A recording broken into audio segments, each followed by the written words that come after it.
Toya manta mo posi sahene ye ACP Dr. Kwame Chidi wade adehwede ye mo den ato aposi fo nyina dem se breso na wotesi monten so kwa ye adwuma kanka wo mo na mo kwan hodo so ehwe kwan so jojo ho nsem akoyie no patrol team no se wasrada wona monten so aya wo ma posi adwuma ne na adi won ho wo ma tentene na afekwa na de ebem yabo wondi mpanko an wo hwe no wonye.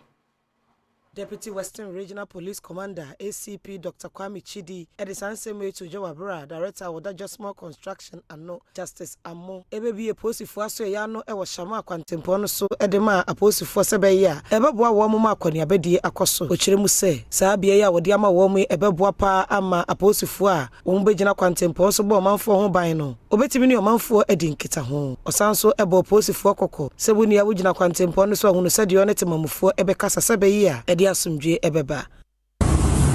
I have not come here. Many of these police officers who are not here now, who do not know him or may not know him, I'm just praying that we'll live by civility, which is part of our police training.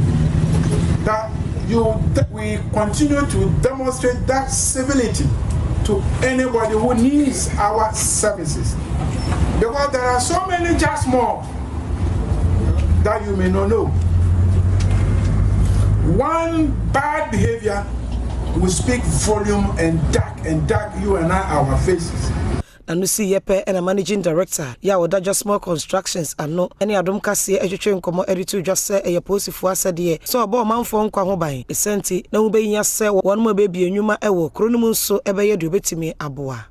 The Nimna Nitian, police or my Juma pa, they say, Ombebo and Nipa Hombai, near boy Japadian so a Hombai. Now, Yenswa. Yeah, business people no. Ejuma be cost ni benya sujia. Na sa bambo no. Eden e ho mai. Nti amwa e benya ni say police nya facility bi say ya. Ebe mo ejuma no so akonkan. Mo ejuma no be cost. Nti bambo no mpuntuo no be ye kase. Ama nipa sabi ye business. No yenso ye nya sujie. Ejuma no cost a na e be bie aka ho. Ejuma cost a na e be fa ejuma efo. Na how ne asudi eba eda aban so ati kakra ama aban na aban no so ne ho ahehare no ne watumi aye mputujuma ede o man Ghana so ebegina be papa.